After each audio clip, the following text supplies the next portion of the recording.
Welcome, my dear friends, lovers of words, seekers of meaning, and companions in this endless pursuit of stories that move not just our eyes, but also our souls.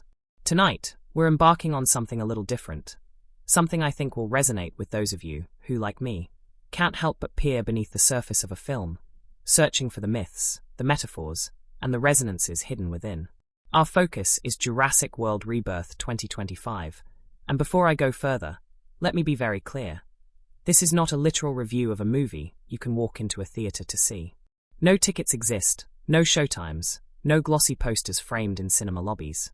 Instead, what I want to share with you is a thought experiment, a deeply literary and intellectual exploration, a what-if journey into how a story like this could be told, how it might feel, and why it speaks to something profoundly human.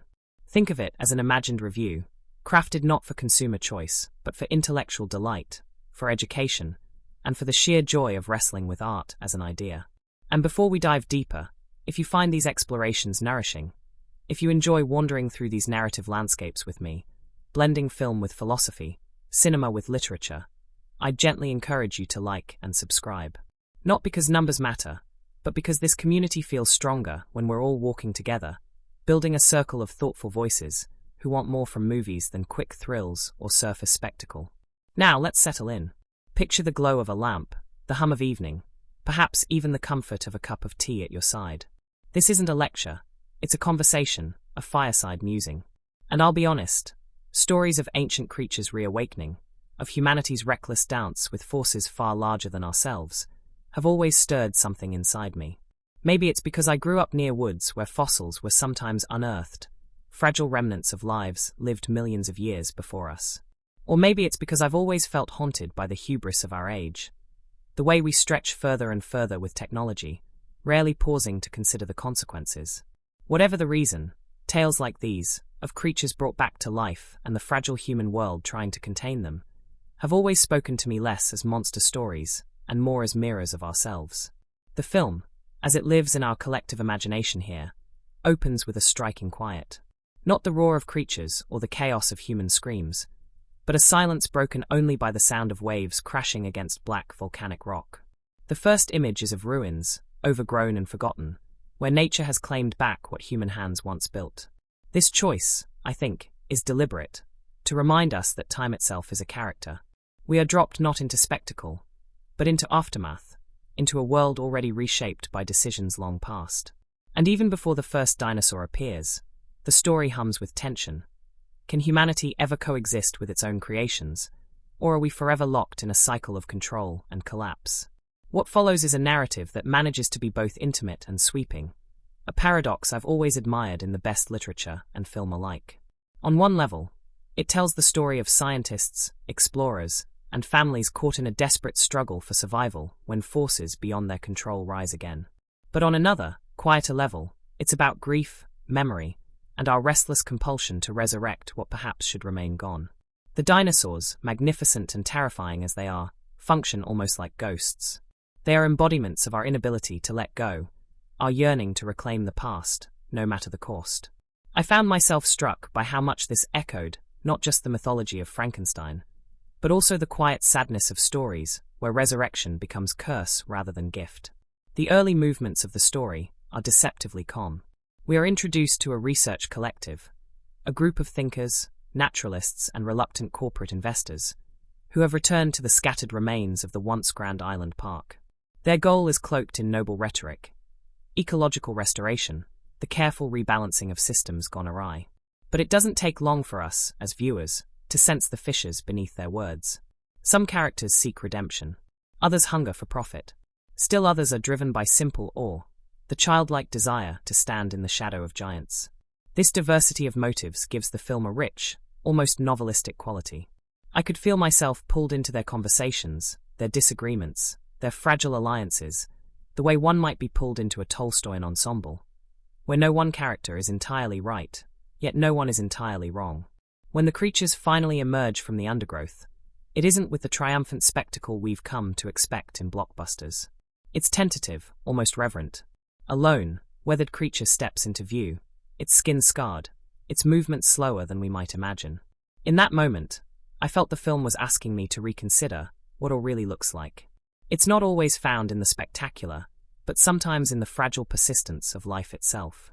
That struck me deeply, reminding me of a time I saw a heron, thin and ragged, land on a riverbank near my childhood home. It wasn't majestic in the way paintings portray, but it was haunting, unforgettable. And I think this story captured that feeling. The plot builds with careful momentum, pulling us into a rhythm where moments of calm are punctuated by sudden eruptions of chaos. The human characters find themselves confronted not only with the creatures themselves, but with the ghosts of their own decisions. Past experiments resurface, not just in the form of dinosaurs, but in fractured relationships, in betrayals, in the ever-present question of responsibility. At times, I almost forgot I was watching a film about prehistoric life reborn. It felt more like I was watching a family drama, where the dinosaurs were less monsters and more metaphors for memory, guilt, and ambition. There's a moment I'll never forget, one of the key sequences of the story, when the fragile balance of their expedition tips into full catastrophe. A storm, both literal and metaphorical, crashes down. What was once a fragile truce between factions collapses, and in the midst of this chaos, a revelation about the genetic experiments that birthed these creatures comes to light. It's a twist that reconfigures everything we thought we knew about the project's origins, and it pushes the narrative into darker, more complex territory. I won't spell out every detail here. Part of the joy of stories like this is holding some things back, teasing the edges of mystery. But I can say this. The revelation is not about the creatures themselves, but about us. About how far we're willing to go when the line between wonder and obsession blurs. What kept me so enthralled was not just the thrills, but the way the story seemed to be in conversation with literature itself. Echoes of Shelley, of Wells, even of the ancient myths where humanity wrestles with gods, kept reverberating in my mind. I began to realize that these creatures, these cinematic marvels, were never really the monsters. We were. They were reflections, living, breathing allegories of our inability to accept limits. And yet, it wasn't all solemn meditation. There were moments of humor, of tenderness, of quiet connection between characters. In one scene, two individuals, at odds for much of the narrative, find themselves huddled together in the aftermath of a near disaster, sharing a story about their children. That intimacy, that fleeting recognition of shared humanity, made the film feel less like a spectacle and more like a tapestry of lives, each thread distinct but interwoven. As the narrative unfolded toward its climax, the tension between survival and understanding became almost unbearable. Would the characters choose to destroy what they could not control? Or would they risk everything to coexist, to learn? The brilliance of the story lay in refusing to offer easy answers. The resolution was messy, complicated, tinged with both triumph and tragedy. When the final act came, it wasn't the roar of creatures or the collapse of buildings that struck me most. It was the look on one character's face as they realized that survival wasn't victory, that living with what we've unleashed may be the hardest burden of all. The film ended on an image that felt more like poetry than cinema. The quiet meeting of two worlds, neither entirely at peace, neither entirely in conflict. It was an ending that refused closure, offering instead a question. What does it mean to share a world with forces larger than ourselves? Walking out of that imagined theater, I found myself unsettled, but also strangely hopeful. For isn't that the essence of all great stories? Not to provide answers, but to make us live with questions we can't easily put down? As I sit here now, reflecting on the experience, I realize why this tale resonates so personally with me. It's not about dinosaurs or survival, or even spectacle. It's about the eternal tension between our yearning for wonder and our fear of consequence. It's about the ways we resurrect our pasts, in memory, in obsession, in regret, and then struggle to live with what we've called back into being. And perhaps, most of all, it's about the fragile hope that even amidst chaos, connection remains possible. So, my friends, that's the story I wanted to share tonight. A story that isn't real in the literal sense, but is deeply true in the way only imagined stories can be. Thank you for sitting with me, for wandering through these themes and images as if we were walking through a dream. And if you find yourself lingering on these ideas, the ghosts we resurrect, the limits we test, the fragile hope of coexistence, I'd love for you to stay part of this circle, to like and subscribe, and to keep this conversation alive. Because in the end, that's what these stories are really about. Not just survival, but connection, across time, across imagination, across the fragile window of this moment we share together. What I remember most vividly after the storm is the stillness. It wasn't peaceful, not in the comforting sense, but a hollow, uncanny quiet, the way a room feels after an argument that leaves things broken and unsaid.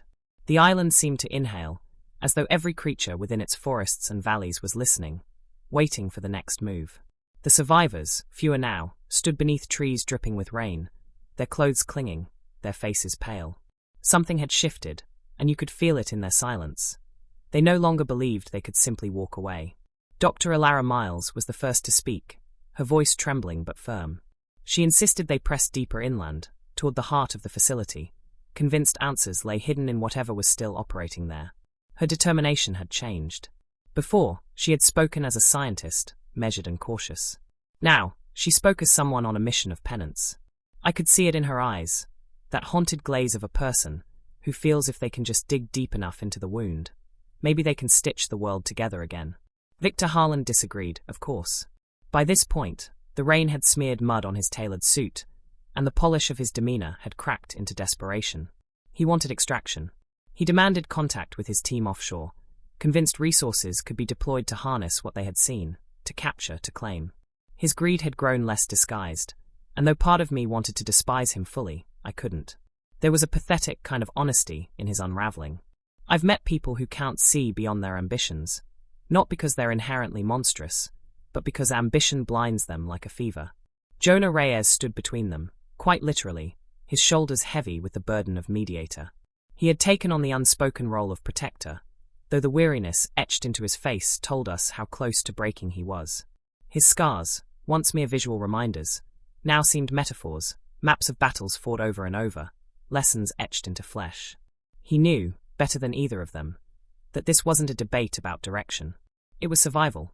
As they moved deeper, the island revealed more of its dual nature, lush and lethal, ancient and newly made. They encountered creatures that felt wrong, hybrids lurking in shadows, twisted by splicing that had gone too far. Some bore features of predators, others uncanny blends of herbivore and carnivore. None felt as though they belonged to the Earth's past. Watching them, I couldn't shake the sense of trespass, the way you feel reading a story where someone pries open a locked chest never meant to be disturbed. One of the most harrowing sequences unfolded in an overgrown aviary. The structure had long since shattered, its netting torn, its supports bent like broken ribs. At first, the survivors thought it abandoned. But then the air filled with shadows, wing beats, fast and sharp, like knives slicing the sky.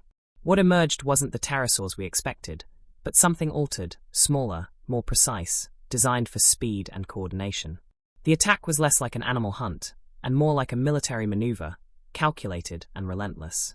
In the chaos, one of the team, a quiet technician who had barely spoken until now, was carried screaming into the canopy. That moment left a scar on my mind not because of gore, but because of the silence that followed. No one spoke his name. It was as though the island itself had devoured him. From there, the survivors stumbled into the true heart of the story. The living facility, still humming, hidden beneath layers of jungle. Inside, the corridors were lit with cold blue light, sterile and alien against the wild world outside. The group discovered not ruins, but activity. The experiments hadn't stopped, they had evolved. Files revealed that a shadow project had continued under secrecy, led not by faceless corporations, but by individuals who believed they could create a new evolutionary order. It wasn't about recreating the past anymore. It was about designing a future. The revelation shattered Alara. She had once been part of this, not directly, but by association. Her early research had laid the groundwork, the blueprints others had corrupted. Voice breaking, that she had believed in the dream of bringing back what was lost, but had closed her eyes when others twisted that dream into something grotesque. Her journey wasn't about discovery, it was about redemption. This truth recontextualized every decision she had made, every glance of guilt we had seen in her eyes. Victor, however, seized on the revelation as opportunity. His arguments became manic, feverish. Why mourn mistakes, he asked, when they stood on the threshold of the ultimate breakthrough. He saw a new era of weaponry, biotechnology, industries beyond imagination. He framed it as vision, but beneath it all was hunger. Jonah, unable to contain himself, nearly came to blows with him, dragging him back when he tried to access the lab controls. The climax of this descent arrived with the awakening of the project's crown jewel. A creature bred not as a predator or herbivore, but as a balancing force, engineered to control the hybrids, to impose order on chaos. Yet as always, control proved an illusion. When the containment field failed, what emerged was staggering in its scale. A towering beast, scarred from tests, its hide an unnatural blend of textures, its movements deliberate and chilling. Unlike the earlier hybrids, this one didn't lunge mindlessly. It watched. It studied. Its intelligence was unnerving. And when it roared, the walls themselves trembled, as though the facility had birthed its own executioner. What followed was less a battle than a reckoning. The survivors fled through the collapsing facility, pursued not only by this new titan, but by the chaos of systems failing. Explosions, cages opening, alarms screaming like panicked voices. In those moments, choices crystallized. Elara stayed behind to destroy the main console, setting the lab to self-destruct. Jonah dragged her out at the last second, screaming that she couldn't sacrifice herself for mistakes she hadn't made alone. Victor, in his obsession, ran toward the beast, desperate to harness it, calling out as though it might obey. It didn't. His end was swift, swallowed by the very creation he thought he could own. The escape sequence spilled into the open jungle, where the storm had left rivers swollen and cliffs treacherous. The survivors scrambled across terrain that felt alive with menace, the great engineered predator crashing through trees in relentless pursuit. And yet, in one of the most haunting turns, it wasn't rage that drove it. It seemed almost curious. It didn't kill indiscriminately. It chose. It tested. As though deciding what place, if any, humans deserved in the world it was designed to rule. That ambiguity, that unsettling intelligence, stayed with me long after the scene ended. The resolution didn't come with triumph, but with survival, pared down to its most fragile form. Jonah, Elara, and a handful of others reached the shoreline, battered and broken. Behind them, the facility collapsed in fire, smoke rising into the sky like a funeral pyre. The great beast, framed against the flames, didn't pursue. It turned back inland, vanishing into the forest. The message was clear. The island was no longer ours to claim. It belonged to something new. In the final quiet moments, Elara spoke of responsibility. She admitted she had sought redemption, but had found something else instead: humility. Humanity could not undo its trespasses, but perhaps it could learn from them, if it had the courage to stop repeating them. Jonah, scarred and weary, didn't answer.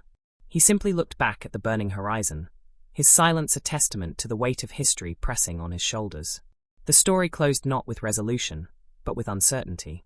The survivors returned to their vessel, the ocean stretching wide and indifferent before them. But the camera lingered on the island, where the roar of the beast echoed one final time. Not as a threat, but as a declaration. A reminder that life, once unleashed, writes its own story, with or without us. And I think that's what stayed with me most. Not the spectacle, though there was plenty of it. Not the danger, though it was relentless. But the way the story asked me to wrestle with questions too large for simple answers. What do we owe to the lives we've created? Where does ambition end and arrogance begin? And can redemption ever truly balance the scales of the past? By the end, I didn't feel like I'd watched a simple survival tale. I felt like I'd walked through a parable, one whispered in the language of thunder, claw, and silence. And as the credits rolled, I found myself staring not at the names on the screen, but at my own reflection in the darkened glass, wondering what we would do if faced with the same choices. There are some films where you walk out remembering the spectacle, the roar of a creature, the crash of explosions, the awe of vast landscapes. And then there are others where, despite all the noise and fury, it's the people who remain with you. This story belonged to that second category. The island was alive, yes, and the beasts within it stole the breath from your lungs, but what carved its way into memory were the faces. Their eyes filled with guilt, hope, arrogance, grief. I can still see them when I close mine, as though they're companions from a journey I once took. Dr. Elara Miles sits at the center of that memory. From the first frame she appeared, I recognized something familiar. That quiet guilt of someone who once believed in the purity of knowledge, only to discover how easily it can be twisted. She reminded me of a professor I once had, brilliant, compassionate, but with a shadow behind her eyes, the weight of choices she couldn't quite forgive herself for. Elara moved through the film with this duality, scientist and penitent.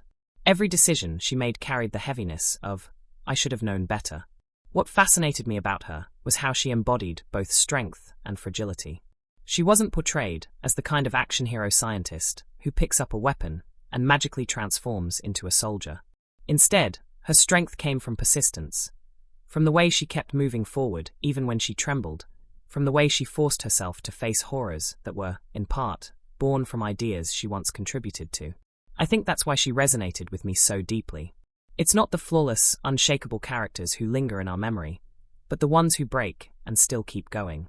Watching her, I was reminded of times in my own life when I wanted to run from consequences, but found myself walking back toward them instead, knowing I couldn't heal until I looked them in the eye.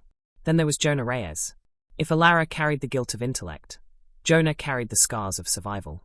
He was the kind of man whose past bled through his posture. Shoulders always tense, eyes darting like someone forever waiting for an ambush. At first, he seemed almost cliché, the grizzled veteran who had seen too much. But slowly, layers peeled back, and what emerged was not a hardened warrior, but a deeply wounded human being whose greatest battle wasn't against dinosaurs, but against despair. There was one moment, small, almost easy to overlook, where Jonah knelt by a stream, his reflection rippling in the water. He didn't speak, but the look on his face was one of someone who wondered whether surviving so many battles had been worth it. That, to me, was one of the most human notes in the whole film. Because survival isn't always triumph. Sometimes it's exhaustion. Sometimes it's asking whether being the one left standing is really a gift. His relationship with Alara became one of the story's most profound threads. Not romance, though the film teased the possibility. What bound them was recognition, the understanding that both had been shaped by loss, though in different ways. They argued fiercely, they leaned on each other reluctantly, but underneath it all was a kind of respect that comes only when you see your own brokenness mirrored in another. Their conversations felt less like scripted dialogue, and more like confessions whispered in moments of reprieve. And then, of course, there was Victor Harland. Our Victor. He was the kind of character who makes you bristle every time he steps onto the screen. Slick, polished, his words dripping with the rhetoric of opportunity and vision. Yet beneath that facade was raw hunger, the kind that gnaws from within. What made him fascinating was not that he was written as a villain, though he certainly filled that role, but that he was achingly believable. I've known people like him, not in the context of resurrected creatures and island laboratories, but in boardrooms, classrooms, even friendships. People so consumed by the need to achieve, to acquire, to prove themselves, that they couldn't see the destruction in their wake. Watching Victor spiral from suave entrepreneur to frantic opportunist was almost painful, because it felt too close to real life. His eventual downfall, trying to command what could never be owned, felt less like punishment and more like inevitability, as though the island itself was teaching him the lesson he refused to learn. Some things will never bow to ambition. But it wasn't just the central trio who carried the weight of the story. The smaller characters, too, stitched together the emotional fabric. I still think about the quiet technician, the one carried away in the aviary attack. He barely had lines, barely had screen time, yet his absence afterwards left a hollow ache. Isn't that just like life? How sometimes it's the quiet ones, the unnoticed ones, whose loss leaves the sharpest void. There was also Mara, the young environmental activist who initially came across as naive, idealistic, even grating in her certainty. Yet as the film unfolded, her voice became a necessary counterpoint, a reminder that not everyone was broken by guilt or hardened by scars. She carried belief, raw, stubborn belief, that life, in all its forms, deserved respect. Her defiance, though sometimes reckless, breathed a strange hope into the group. I couldn't help but admire her, even when her choices endangered them. She represented the part of us that refuses to stop believing, even when the evidence against us piles high. One of the most poignant dynamics unfolded between Mara and Jonah. He saw in her the idealism he had lost long ago, and at times his bitterness lashed out at her. But watching him slowly, grudgingly, begin to respect her courage was moving. By the end, I felt as though she had given him something back. Not innocence, for that can't be returned, but maybe a reminder that belief isn't always foolish. Sometimes, it's the only thing that keeps us standing. Even the creatures themselves, though not human, became characters in their own right. The hybrids, especially the towering one unleashed in the climax, weren't just monsters. They were reflections of human ambition, mirrors of our hubris. The great beast at the end, in particular, carried an eerie gravitas. It didn't simply kill. It chose. It studied. It turned its gaze on humans with an almost philosophical weight, as if asking, "What are you to me? Prey? Pest? Or perhaps something irrelevant altogether?" Its intelligence transformed it from mere spectacle into a character, Enigmatic, unsettling, unforgettable. That, I think, is what gave the film such resonance. Each character, human or not, carried layers, contradictions, shadows. Elara's guilt, Jonah's despair, Victor's ambition, Mara's defiance, the beast's inscrutable intelligence. Together, they formed a tapestry that felt less like fiction and more like allegory. These weren't just characters navigating a plot. They were embodiments of questions we all wrestle with. How do we atone for mistakes? What does survival mean when hope is gone? How far will ambition blind us? And what happens when creation surpasses control? When I think back on the story, I realize I don't remember every chase sequence or every narrow escape. But I remember Jonah's silence by the stream. I remember Elara's voice cracking when she confessed her complicity. I remember Victor's outstretched hand, reaching toward the beast as though he could bargain with destiny. I remember Mara, standing small yet defiant against creatures that could crush her in an instant. And I remember the roar of the great beast, not as noise, but as judgment. Characters like these stay with us because they feel like parts of ourselves. Their struggles are our struggles, magnified by spectacle, but grounded in truth. And in the end, isn't that what great stories do? They hold up a mirror, not so we can admire ourselves, but so we can confront the parts we'd rather ignore. There's something I've always loved about peeling back the curtain on a film, almost as much as watching the film itself. The movie lives in our minds as a polished world, smooth, seamless, breathtaking in its cohesion. But behind that curtain is chaos, improvisation, accidents that turn into genius, and strange little rituals the cast and crew invent just to survive long, grueling days. And in this story, the strangeness behind its making almost rivaled the strangeness within its fictional world. One of the first stories I heard about the production almost made me laugh aloud, because it sounded so absurdly fitting. The set designers, tasked with creating a lush jungle landscape for the island, went to almost comical lengths to achieve authenticity. Rather than relying entirely on CGI or a few token palm trees, they imported actual tropical flora into a soundstage environment. The plants, stubborn, wild, uncooperative things, grew faster than anticipated, under the hot set lights, spilling out of their carefully designed zones. By the time filming began in earnest, the jungle they'd created was no longer a set. It had become its own ecosystem, alive and unpredictable. Crew members would show up one morning to find vines curling across walkways that had been clear the night before, or strange insects clinging to cameras. Some of them swore it felt less like working on a film, and more like surviving in a greenhouse that had decided it no longer wanted human inhabitants. And here's the strangest part. Rather than fight it, the director leaned into it. Scenes were reblocked so that actors would wrestle with actual foliage, stumble over roots that hadn't been there yesterday, or swat away gnats as they delivered their lines. It gave everything this raw, unfiltered realism. Watching the final cut, you might think, what incredible attention to detail in the CGI work. But no, it was the jungle itself asserting its will. Another bizarre detail came from the animatronics team. You'd think by 2025, CGI would dominate every creature shot.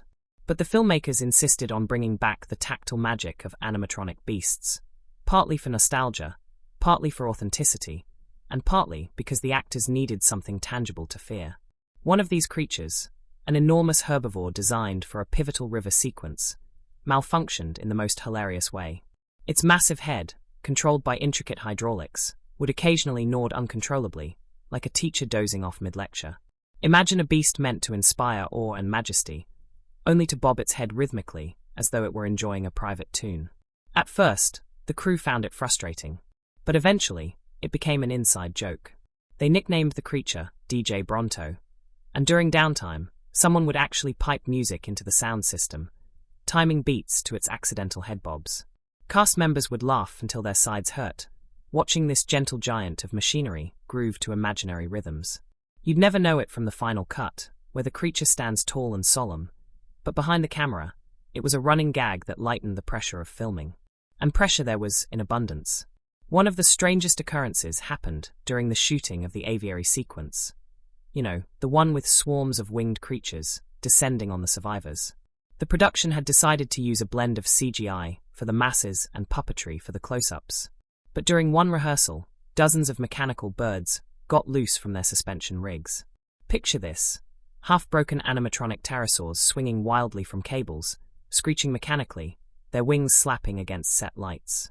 It was chaos, unplanned and terrifying in its absurdity. Actors fled instinctively, crew members ducked, and the director later admitted it was the most unintentional method acting moment he'd ever seen. Yet here's the uncanny twist. The footage from that rehearsal, messy, unscripted, raw panic, made its way into the final film. Because the terror on the actors' faces? It wasn't performance. It was survival instinct. And when you watch it now, you can sense it, that edge of unscripted fear that no direction could ever manufacture. Then there was the curious case of the sound design. It's a well-worn tradition in these films that dinosaur roars are not just invented digitally, but created by layering real-world animal sounds. But this time, the sound team went to odd extremes. They recorded everything from camels bellowing to slowed-down dolphin clicks. The strangest, though, came from an accident. One of the designers was experimenting with stretching audio files, and in the process, distorted the squeal of a malfunctioning subway train brake. What emerged was a bone-shaking roar so uncanny, so guttural, that it ended up becoming the signature call of the film's apex predator. Imagine that, a sound born not from ancient beasts, but from the irritated screech of a city machine. There's something poetic in that, isn't there? The roar of modern industry, repurposed to give voice to a creature that embodies humanity's meddling with nature. The human side of production carried its own share of oddities too. One cast member, known for being method in his approach, insisted on spending nights in the constructed jungle instead of returning to his hotel. He wanted to live among the environment, to feel what it would be like to survive in that untamed world. At first, it was tolerated, but soon, whispers began that he wasn't alone. Crew members swore they heard strange noises at night, far beyond the staged sound effects. Lights would flicker, food would go missing, tools would be displaced. Whether it was clever pranks, wildlife sneaking into the soundstage, or just paranoia, no one could say. But by the time filming wrapped, his nightly escapades had become the stuff of legend. Some even joked that he'd never fully returned from the island, that a part of him still lived in that fabricated jungle, listening to phantom roars in the dark. Another odd trivia nugget. One of the youngest cast members, in a scene where she was supposed to scream as a dinosaur charged, couldn't quite deliver the sound on cue. No matter how hard she tried, her screams came out flat, forced, unconvincing. The solution? The director surprised her by having a crew member in a dinosaur suit leap unexpectedly from the shadows. The blood-curdling scream that followed was so piercing it startled even the sound technicians wearing headphones. That unplanned, very real scream became the take they used. It's funny to think that one of the film's most iconic moments of terror wasn't scripted at all. It was a genuine cry from a teenager suddenly confronted by a goofy but terrifying sight. But perhaps my favorite behind-the-scenes story involves the weather. Despite the reliance on indoor sets and digital trickery, several key sequences were shot on location in a coastal jungle environment. And the weather, as it often does, refused to cooperate. A crucial dialogue scene between Alara and Jonah was planned under a clear twilight sky. Instead, the heavens opened with a torrential downpour. The crew scrambled to cover equipment, but the director, ever the opportunist, told them to keep rolling. The actors, soaked to the skin, delivered their lines with raw urgency, their words half drowned by thunder and sheets of rain. It wasn't what anyone intended, but when viewed later in the edit, it was undeniable. The storm had elevated the scene. It gave it gravity, a sense of nature itself intruding on their fragile human drama. What was supposed to be calm exposition became one of the most powerful moments in the entire film, born from sheer unpredictability. Not all strangeness was welcome, of course. There were injuries, thankfully minor, but frequent enough to become law. One stunt performer was accidentally clipped by the tail of an animatronic predator, leaving him with a spectacular bruise in the shape of a crescent. He proudly displayed it like a badge of honor for weeks, calling it his souvenir. Another day, a cameraman slipped on damp foliage and ended up rolling into a prop carcass of a dinosaur, startling everyone with the sudden sight of him sprawled across the fake, bloodied beast. It broke the tension of the day and became a story retold endlessly at wrap parties.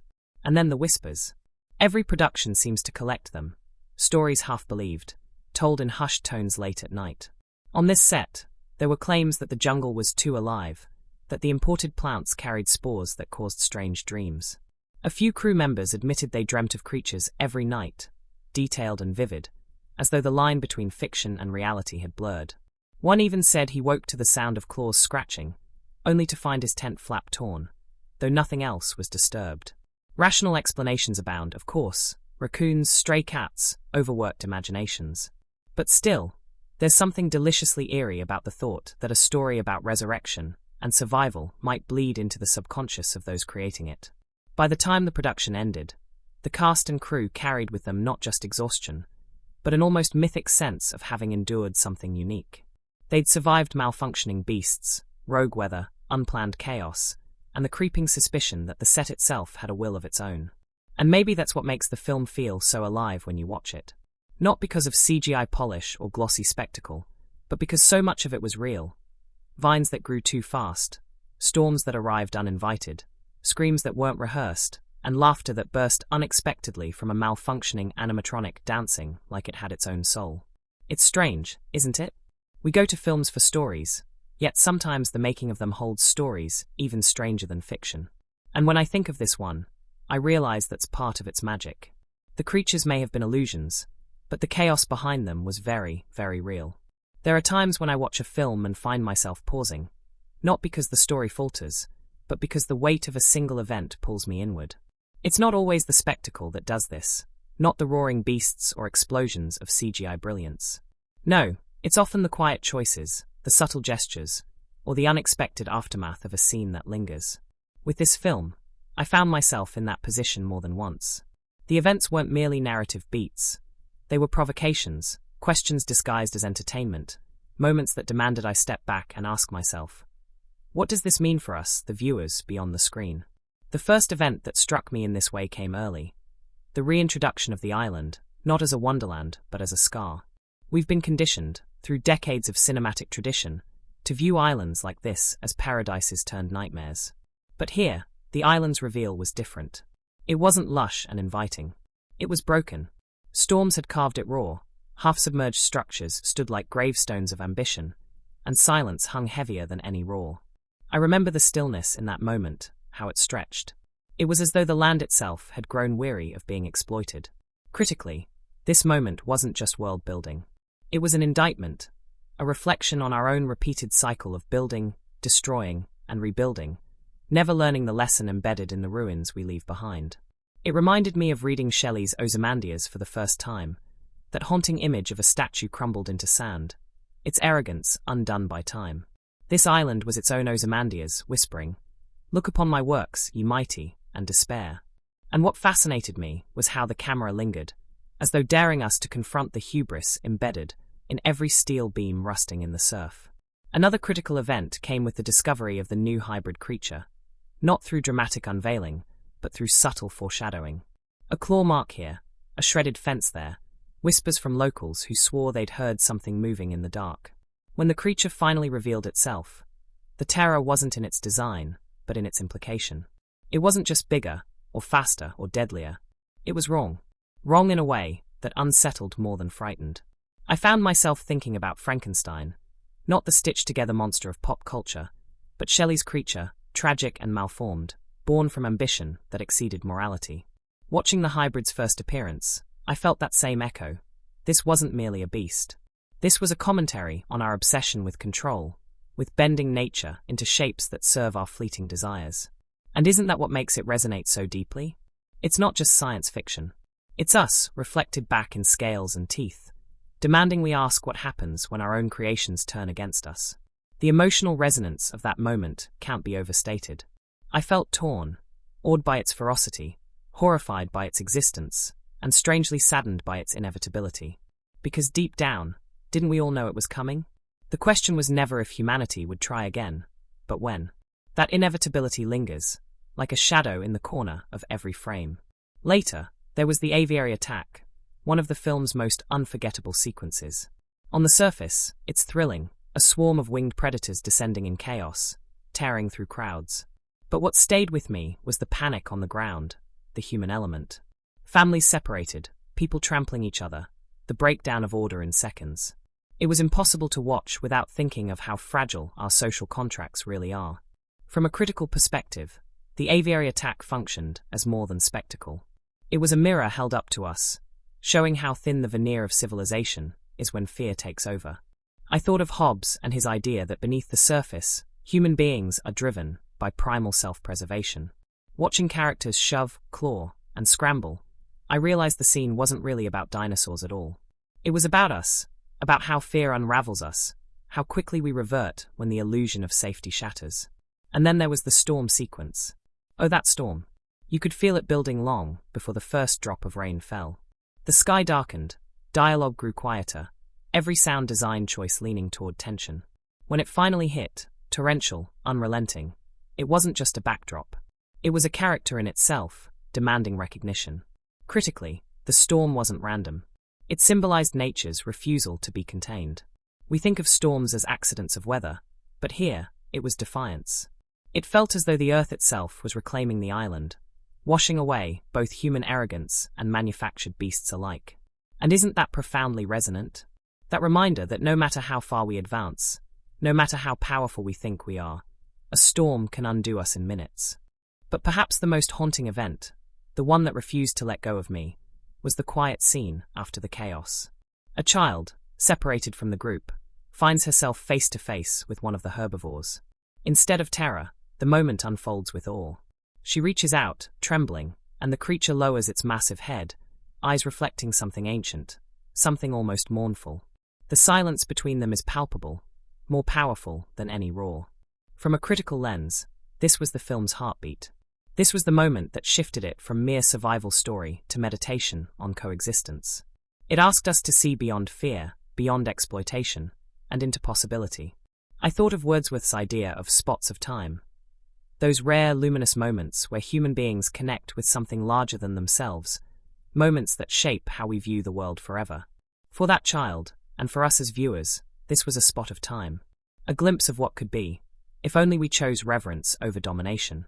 And then, of course, the climax, the inevitable confrontation between human ingenuity and the beast born from it. It would be easy to view this as just another monster battle, a staple of the genre. But look closer, and it's layered with meaning. The fight isn't merely between predator and prey, or even science and nature. It's between two different visions of power, one built artificially, cobbled together in labs, and the other ancient, honed through millennia. As I watched, I realized it was less about who would win, and more about what it symbolized. The artificial hybrid, despite its terrifying strength, lacked something essential: balance, purpose, place in the order of things. Its existence was a wound in the fabric of nature. Meanwhile, the creatures that rose against it embodied a kind of primal equilibrium, a reminder that power without harmony collapses under its own weight. The hybrid's defeat was inevitable, not because of human intervention, but because it could never belong. The emotional resonance of that final confrontation was overwhelming. Not triumphant, not celebratory, but sobering. Humanity hadn't conquered. It had merely survived another reminder of its limitations. And when the camera pulled back, showing the island scarred, yet still standing, I felt a strange mix of grief and gratitude. Grief for the endless cycle of mistakes. Gratitude for the reminder that nature endures even when we fail to. From a critical perspective, the entire sequence underscored the central theme, that our pursuit of control, our relentless need to dominate, is both our greatest flaw and our greatest danger. And the film didn't offer easy answers. It didn't resolve neatly into victory or redemption. Instead, it left us with unease, with questions lingering like the echo of a roar long after it fades. When the credits rolled, I found myself thinking less about the creatures and more about us. About how we live, how we build, how we destroy. About the thin line between awe and arrogance, between wonder and exploitation. The events weren't just story beats, they were philosophical provocations. And that, I think, is what gives the film its impact. It doesn't just entertain. It unsettles. It forces reflection. It becomes, in its own strange way, a mirror we're not sure we want to look into. And maybe that's why it resonates so powerfully. Because beneath the spectacle, beneath the chaos, it whispers the truth we least want to hear. That the greatest monsters aren't the ones on the screen. They're us. I've always loved peeling back the layers of cinema, like finding hidden threads behind a tapestry. You see a film on the screen, and it feels monumental, complete, almost inevitable. But the truth is always messier, funnier, more human. What looks polished on screen is often born out of accidents, frustrations, late-night breakthroughs, and those strange little stories the crew swap over coffee when the cameras aren't rolling. With this movie, I found the production stories to be every bit as fascinating as the narrative itself. They gave the film texture, a kind of heartbeat that pulses invisibly through every scene. One of the first things that struck me about the filmmaking process was the sheer scale of coordination required. It's easy to forget that when you see a sweeping jungle shot or a dinosaur bursting through a tree line, dozens, sometimes hundreds, of people were standing just outside the frame, sweating under the sun, keeping cables untangled, adjusting props, holding their breath so as not to ruin the take. There's something humbling about remembering that behind every single shot, there are human hands guiding it into existence. And those hands aren't always working under ideal conditions. For instance, the jungle set wasn't nearly as accommodating as it looks. The production team scouted locations across Hawaii, New Zealand, and even parts of South America before finally deciding on a hybrid approach. Some scenes filmed in real forests, others constructed on massive sound stages. What's fascinating is how seamlessly the two blend together in the final cut. But during production, the difference was stark. Out in the wild, rainstorms would halt filming for hours. Bugs swarmed lights. Crew members trudged knee-deep through mud, cameras wrapped in plastic tarps that often failed to hold. On the sound stage, everything could be controlled down to the faintest flicker of sunlight. But the actors often laughed about how surreal it was to pretend sweat in a carefully air-conditioned room, while the background hum of a leaf blower simulated jungle wind. There was a story I heard about one of those days on set, when the rain simply wouldn't stop. The crew had been waiting since dawn, gear covered, actors idling in their trailers. Hours slipped by. Spirits were low. Then suddenly, the director, perhaps out of boredom, perhaps inspiration, asked if anyone had a soccer ball. Someone did. Within minutes, cast and crew were muddy and soaked, chasing a ball across the clearing where dinosaurs were supposed to roam. By the time the rain cleared, they were laughing so hard that exhaustion didn't matter anymore. That moment, they later said, was the glue that bonded them for the rest of the shoot. And though you won't find that in the film, you can feel the camaraderie in the way the cast plays off each other in the story's tensest moments. Another fascinating production choice lay in the way the dinosaurs themselves were brought to life. Of course, CGI played its role. It has to, in a story like this, but what intrigued me was the return to practical effects. Several sequences employed animatronics, so detailed that even the actors admitted they forgot, in the moment, that they weren't looking at living creatures. One actor recalled reaching out to touch the snout of a massive herbivore prop, only to feel its nostrils. Flare, warm air whooshing out in sync with hidden pistons. For a second, she said, I genuinely believed it was alive. But animatronics aren't simple. Each one required a small army of technicians hidden out of frame, operating hydraulics and servos, adjusting movements by millimeters to keep them fluid. There was even a moment during filming when one of the dinosaur heads malfunctioned mid-scene, jaws snapping uncontrollably as actors scattered in panic. The footage, apparently, was so authentic that some argued it should be left in. It wasn't, but the laughter afterward, once everyone realized no one was hurt, became one of the set's legendary tales. The sound design, too, carries its own stories. You'd think dinosaur roars are computer-generated entirely, but much of the soundscape was crafted from real recordings blended in strange and surprising ways. The hybrid creature's guttural growl, for example, was said to be a mixture of whale songs, lion roars, and the screech of metal train brakes, layered until it felt both organic and alien. One sound designer joked that he spent weeks listening to angry animals, until he started hearing roars in his dreams. Another crew member remembered holding a microphone dangerously close to a crocodile enclosure just to capture the deep rumble that became part of the creature's breathing. The risk, apparently, was worth it. But not all production challenges were so adventurous. Sometimes, the simplest problems became the biggest hurdles. The heat, for example, caused endless trouble. Actors in heavy gear were often drenched with sweat between takes. One of the crew devised a clever solution. Thin cooling vests worn under costumes, circulating chilled water through tubes.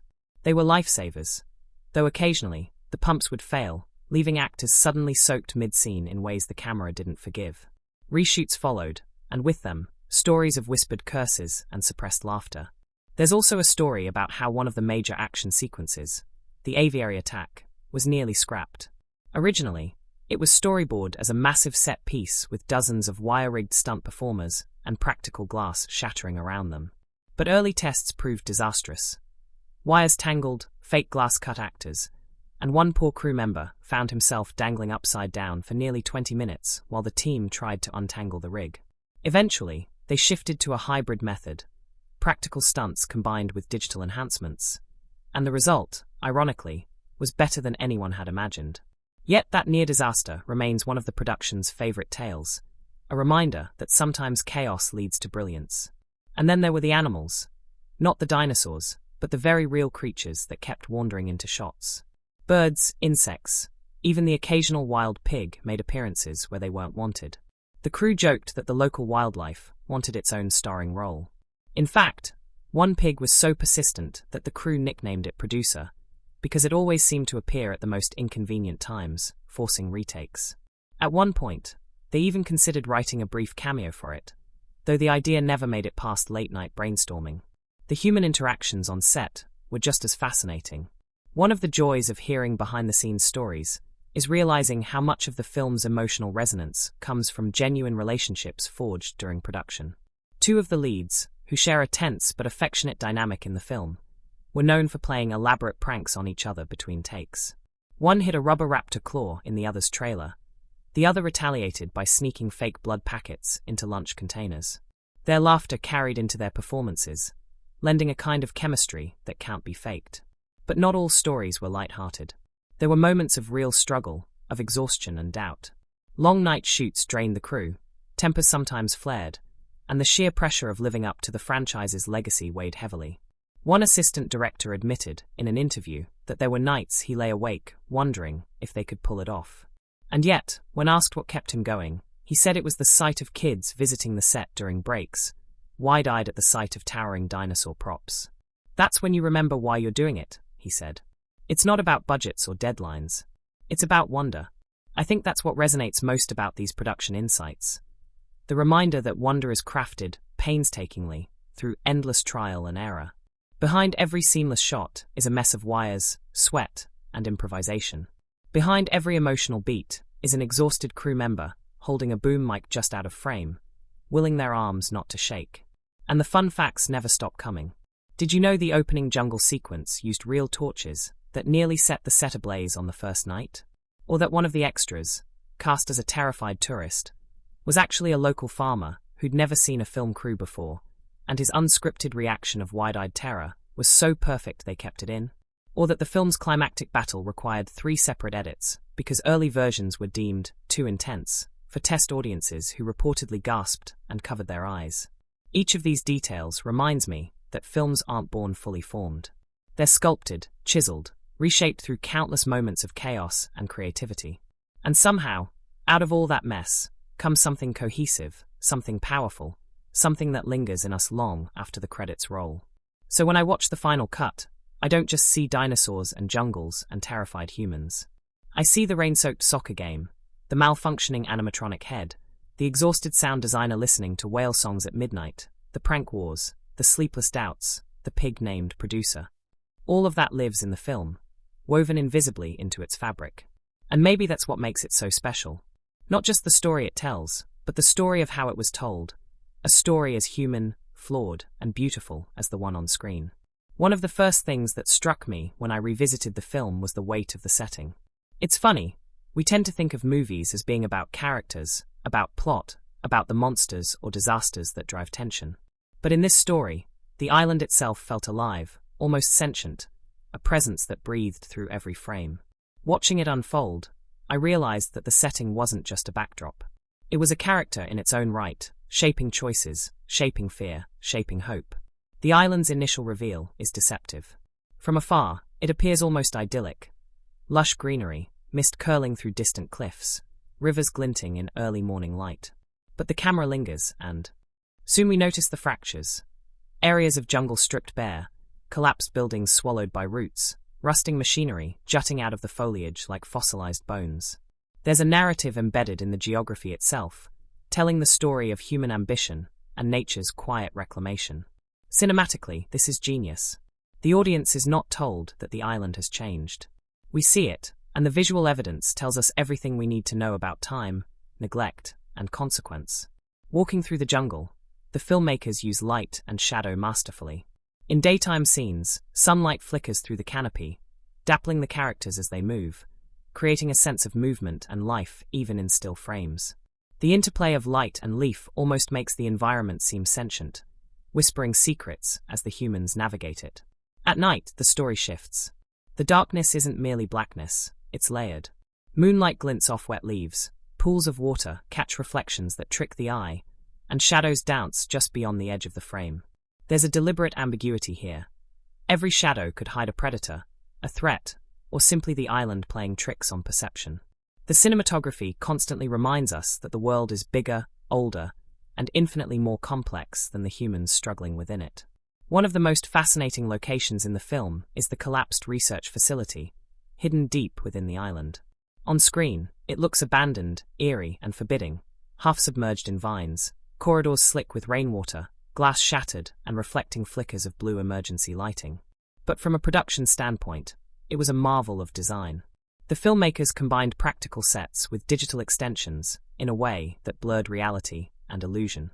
You could feel the cold metal underfoot, the echo of dripping water, the tang of rust and wet stone. This tactile detail enhances tension. When the characters explore these corridors, the audience feels each step, each misstep, as if we're walking beside them. The island's dangers aren't abstract, they're immediate, intimate. Water itself is a recurring cinematic motif throughout the film, and it's fascinating how it's used to heighten tension and atmosphere. Rivers, lakes, and waterfalls are never just scenery, they carry narrative weight. In one sequence, characters must navigate a swollen river during a storm. The cinematography captures the sheer force of the current, the spray catching in the air like shards of glass. It's terrifying not just because of potential predators, but because nature is a challenge unto itself. In this way, water becomes both metaphor and obstacle, a reflection of chaos, uncertainty, and the fluidity of survival.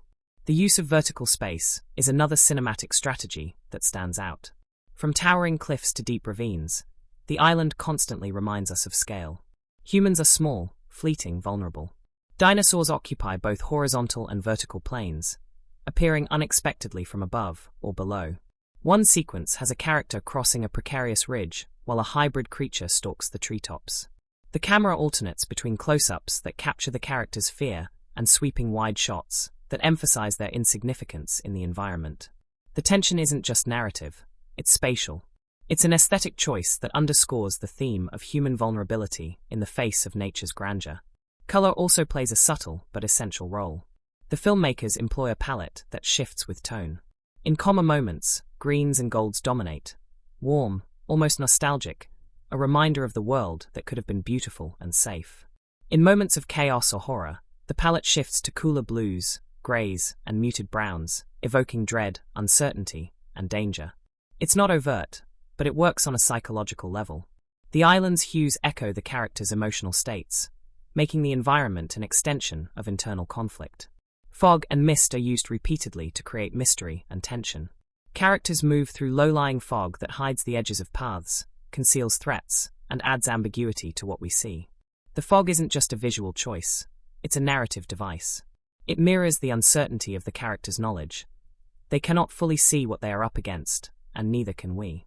The cinematography uses this uncertainty to keep viewers on edge, blending suspense and wonder.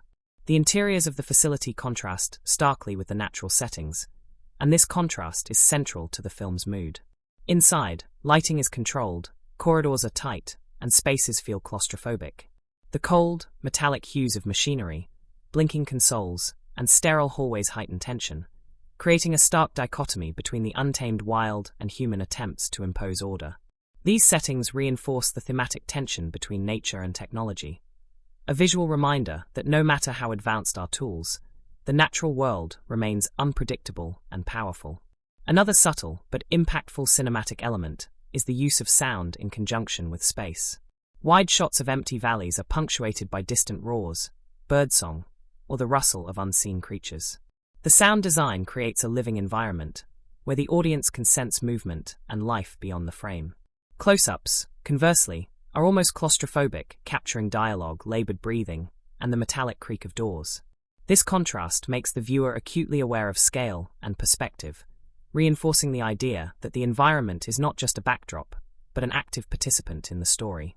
The island's geography itself tells a story. Crumbling ruins suggest a history of hubris. Overgrown pathways hint at resilience. Cliff edges and ravines emphasize danger and precariousness. In one scene, a character navigates a narrow cliffside with nothing but mist below, and the camera's slow pullback emphasizes both the physical and metaphorical precipice. Each setting choice carries narrative significance. The island is not passive. It is morally resonant, a landscape of consequence and reflection. Cinematography also plays with perspective to enhance suspense. Low-angle shots of creatures emerging from trees or behind foliage exaggerate size and power, instilling fear. Conversely, overhead shots show characters moving in isolation, emphasizing vulnerability and scale. This interplay between human perspective and environmental dominance underscores one of the film's core tensions. We are small, fragile, and constantly at the mercy of forces beyond our control. Even small environmental details contribute to the storytelling. Fallen leaves, puddles, moss-covered stones. Each element is meticulously designed to convey realism. In some shots, a character brushing aside vines inadvertently triggers a minor cascade of leaves and twigs, producing a realistic sound and movement that heightens tension. These microdetails, almost imperceptible individually, cumulatively immerse the audience in the island's ecosystem, making it feel alive, unpredictable, and fully realized. Night sequences are particularly striking. The use of chiaroscuro, stark contrasts of light and shadow, emphasizes fear and uncertainty. Torches and handheld lights illuminate only portions of the frame, leaving monsters partially obscured and heightening suspense. Occasionally, the film uses sudden illumination, lightning, flares, or bursts of fire, to momentarily reveal threats, creating shocks that are both visual and psychological. These choices make darkness a tool, a character, a narrative device rather than a mere absence of light. Another fascinating choice was the integration of weather as a storytelling element. Rain, wind, and storms aren't just environmental details. They interact with the characters and plot. Scenes of survival during heavy rain emphasize struggle, isolation, and exposure. The cinematography captures the reflective sheen of wet surfaces, the distortion of light through falling droplets, and the struggle of movement through mud and water.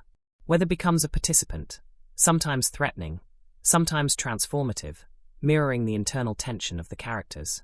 Finally, the climactic confrontation makes brilliant use of setting to amplify stakes. Characters navigate collapsing structures, rushing rivers, and dense forests as hybrids pursue them. The camera's fluidity, alternating between shaky handheld sequences and sweeping aerial shots, heightens urgency and immersion. We feel the environment as both obstacle and theater. Every twist in the terrain, every fallen log, every sudden drop amplifies suspense, making the climax not just a test of courage, but a masterclass in spatial storytelling. In sum, the setting and cinematic elements of this film aren't ornamental. They are integral to narrative, theme, and emotion. The island lives, breathes, threatens, and consoles. The cinematography, lighting, sound, and geography work in concert to make the audience feel both awe and terror. Each visual choice, from color palette to camera angle to weather, reinforces character, plot, and theme. By the time the story concludes, the island remains in memory, not just as location, but as living entity, shaping every moment and leaving an indelible imprint on our perception. There's a particular kind of magic that lives behind the scenes of a film, a kind of invisible heartbeat that the camera can never capture directly. When we watch the final cut, we see perfection, tension, suspense, emotion, seamlessly stitched together. But if you had been on set, wandering among cables, lights, and towering animatronics, you would have discovered a world that was chaotic, funny, exhausting, and most importantly, alive. It's that world I find endlessly fascinating, the one where human perseverance, creativity, and sheer stubbornness give birth to cinematic wonder. One of the earliest stories I heard about the set involved the construction of the main jungle sequence. The designers were tasked with creating an environment that felt both wild and navigable for actors, cameras, and crew. What they built was monumental. Artificial cliffs, cascading waterfalls, enormous faux trees whose roots twisted through corridors of walkways. But as soon as filming began, they realized the jungle had a mind of its own. Branches snapped under the weight of cameras, vines fell unexpectedly, and the floor became a swampy trap after the first night of artificial rain. The crew, drenched and slipping, had to improvise paths and platforms on the fly, often inventing new solutions between takes. One particularly memorable incident involved a large prop tree. Designed to collapse at a dramatic moment, it did so prematurely, sending a cascade of branches tumbling across the set. The cast and crew dove for cover, and while no one was hurt, the unexpected timing left everyone doubled over in laughter. The director later admitted that the accidental collapse gave the sequence a realism and unpredictability he couldn't have staged intentionally. It's funny to think that a mistake became one of the film's most memorable moments, a reminder that creativity often emerges from chaos. Actors, too, played a huge role in the behind-the-scenes energy.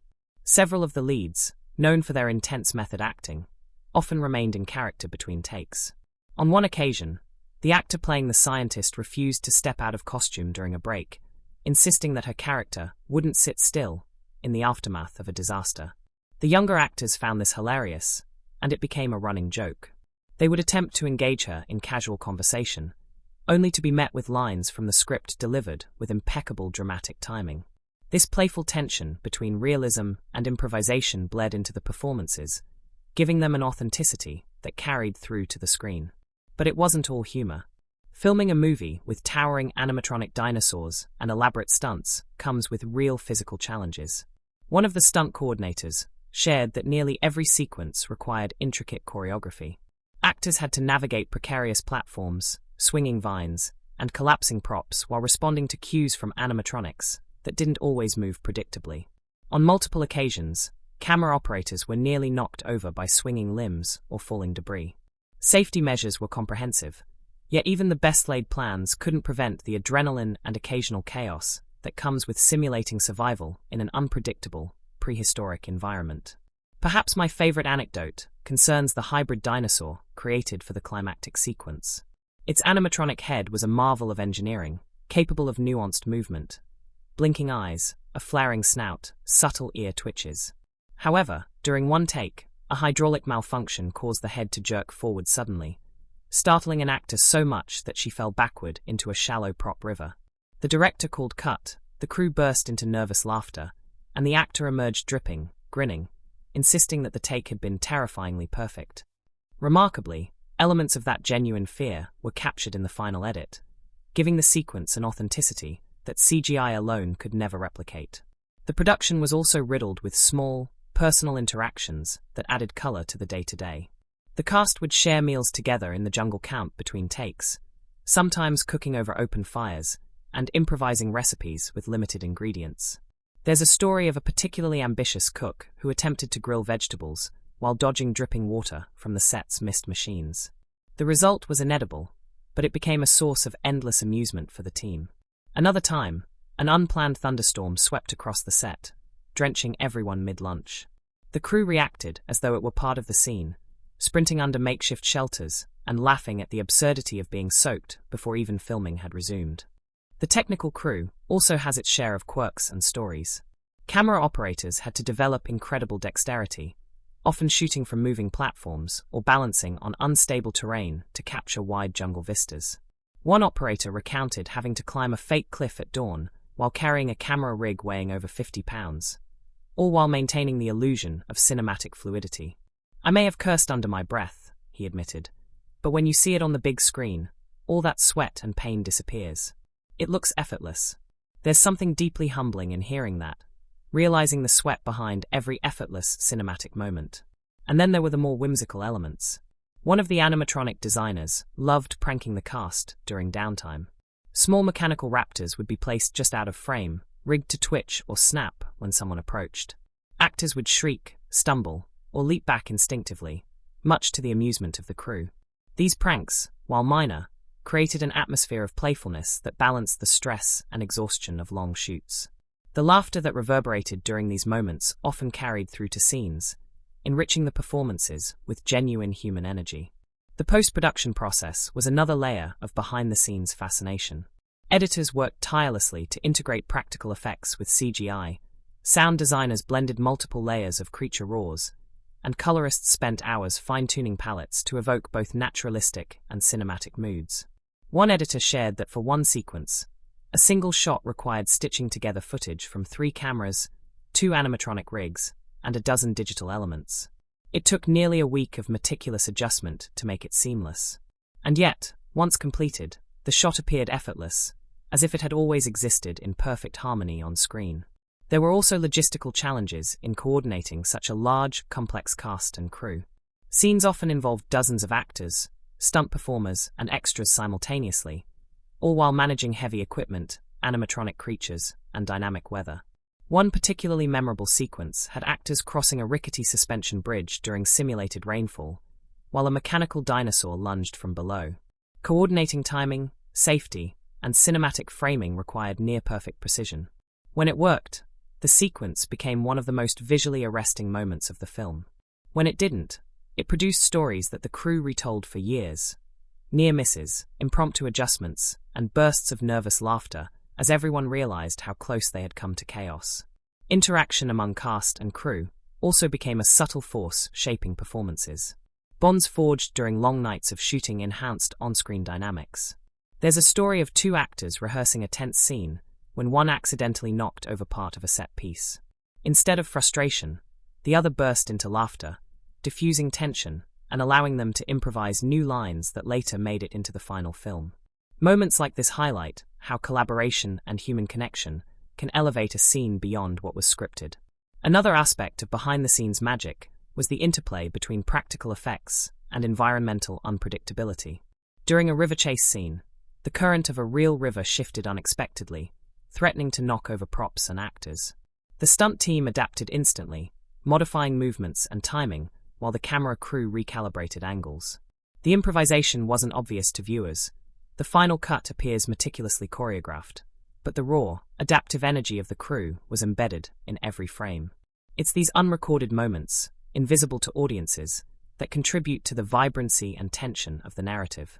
Even small, day-to-day quirks became legendary on set. One assistant director had a habit of carrying a megaphone everywhere, issuing humorous instructions to break tension.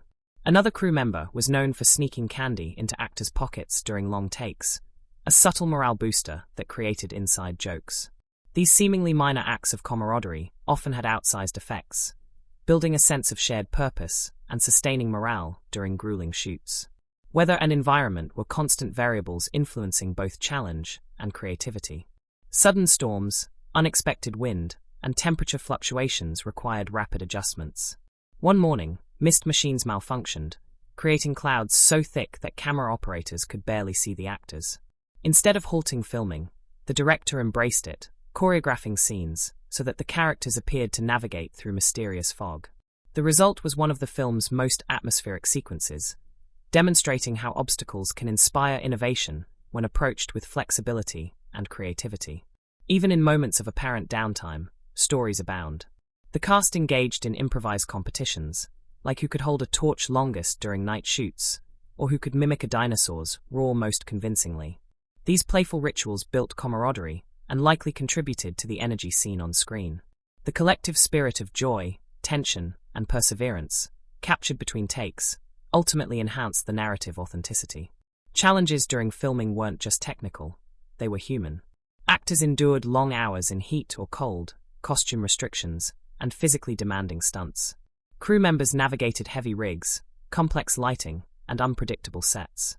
Yet the persistence, collaboration, and ingenuity of everyone involved transformed what could have been chaos into art. Stories of improvisation, laughter, and shared triumph permeate the production, underscoring the deeply human element behind cinematic spectacle. In reflecting on these behind-the-scenes insights, it becomes clear that the magic of this film isn't only on screen. It resides in human ingenuity, resilience, and creativity. In the laughter after a prop collapses, the improvisation in a river chase, the quiet moments of connection between cast and crew. The film owes as much to these unseen efforts as it does to script or design. Watching it now, knowing the stories behind it, adds layers of richness and appreciation for what it truly took to bring this world to life.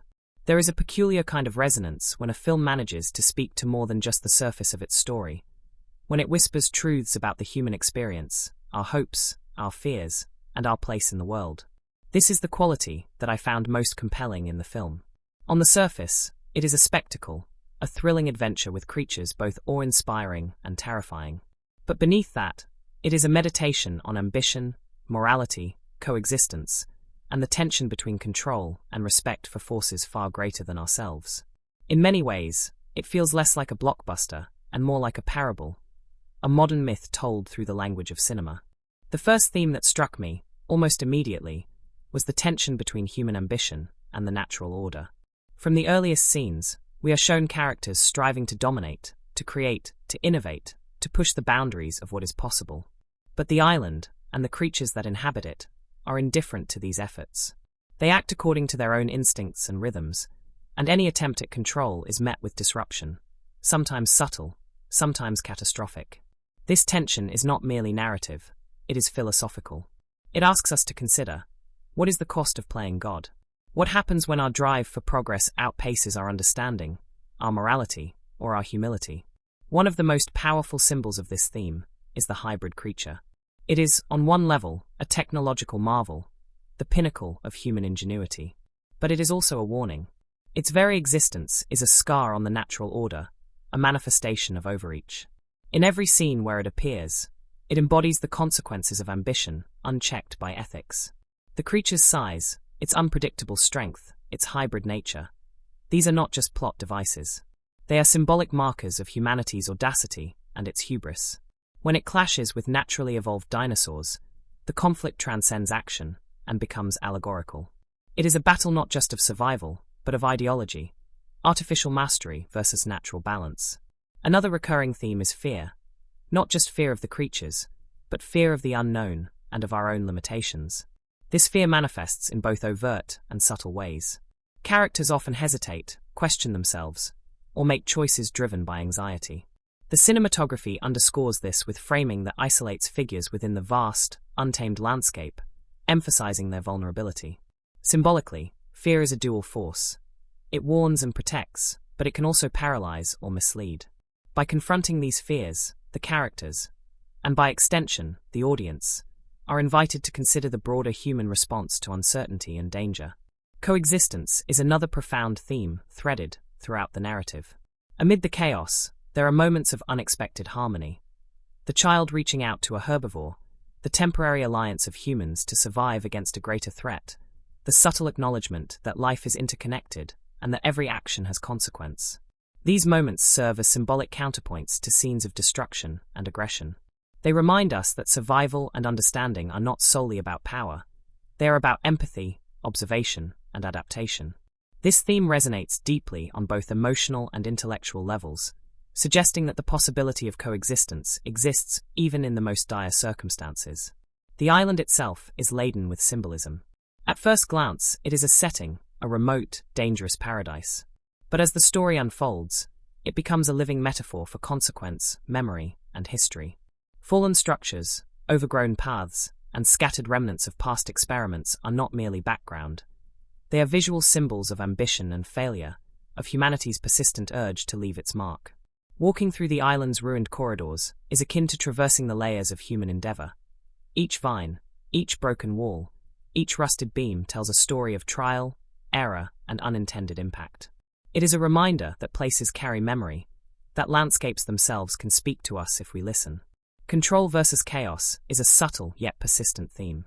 The film juxtaposes moments of meticulous human planning with moments of unpredictable natural or mechanical disruption. Every attempt to impose order is met with resistance. Storms, wild creatures, structural collapses, and even interpersonal conflicts. Symbolically, this theme reflects the tension inherent in existence. No matter how carefully we plan, the world retains elements beyond our grasp. It is both humbling and instructive, urging reflection on the limits of authority and the necessity of humility in the face of complexity. Family, protection, and responsibility are woven through the narrative as well. Characters are frequently motivated not by ambition alone, but by care for others, parents protecting children, scientists responsible for the outcomes of their experiments, groups of individuals compelled to work together for survival. These interpersonal dynamics are enhanced by visual storytelling. Close-ups that capture fleeting expressions of concern, framing that highlights proximity or separation, and lighting that underscores vulnerability. Symbolically, these moments emphasize relational ethics, the idea that moral responsibility extends beyond oneself into the broader web of life. The creatures themselves serve as multi-layered symbols. The naturally evolved dinosaurs represent resilience, adaptability, and the continuity of life beyond human interference. The hybrid creature represents unnatural ambition, disruption, and the consequences of crossing boundaries that perhaps should remain sacred. In one particularly striking scene, the hybrid is trapped momentarily by its own overconfidence, while a naturally evolved predator strikes opportunistically. The symbolism is layered. Hubris is punished, balance is restored, and the audience is reminded that nature has its own principles that do not bend to human desire. Even smaller symbolic details enrich the film's texture. Water, for instance, is omnipresent. Rivers, lakes, rain, and waterfalls recur throughout the narrative. Water symbolizes both life and danger, the fluidity of fate, and the uncertainty inherent in survival. The use of weather, sudden storms, mist, or fog, further reinforces these motifs, transforming the environment into a symbolic actor that shapes decisions, threatens lives, and reminds viewers that human agency is never absolute. Another layer of symbolism lies in the dichotomy between light and darkness. Daylight often reveals beauty, possibility, and hope, while shadows conceal threats and moral ambiguity. Cinematographic choices, shafts of light breaking through canopy, darkness obscuring creature movements, mirror the tension between clarity and uncertainty, knowledge and ignorance. These visual symbols complement narrative themes, reinforcing the story's exploration of insight, foresight, and the consequences of oversight. The story's climactic confrontation is rife with symbolic resonance. The battle between human-engineered hybrid and naturally evolved dinosaurs is not merely spectacle. It is metaphor incarnate. Humanity's desire to dominate faces the immutable logic of evolution. The hybrid's eventual defeat is a symbolic restoration of balance, yet it is not triumphant in a celebratory sense. Instead, it is cautionary. Power without wisdom, ambition without restraint, leads inevitably to collapse. The resolution is sobering, underscoring that ethical and ecological equilibrium cannot be imposed. It must be respected, observed, and nurtured. The film also engages in subtle symbolism regarding knowledge and curiosity. The characters' drive to explore, experiment, and understand the island's creatures mirrors human intellectual ambition. Yet knowledge carries risk, and the story repeatedly demonstrates that insight without ethical consideration can be catastrophic. Symbolically, the pursuit of knowledge is both a light and a shadow, illuminating, transformative, but also potentially destructive.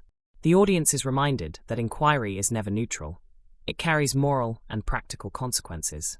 Interpersonal dynamics serve as microcosms for the larger symbolic themes. Trust, collaboration, deception, and loyalty are tested in high-stakes scenarios, reflecting broader societal and ethical questions. When characters cooperate, they achieve survival. When they act selfishly, consequences escalate. These interactions mirror the film's ecological metaphor. Communities function best when individuals recognize interdependence, just as ecosystems thrive when species coexist harmoniously. Even minor objects carry thematic weight. Broken tools, damaged equipment, and scattered papers symbolize the fragility of human constructs. Meanwhile, naturally occurring objects, stones, leaves, water, symbolize endurance, adaptability, and the quiet power of nature. Through careful attention to these details, the filmmakers create a symbolic landscape where every element contributes to narrative and thematic resonance.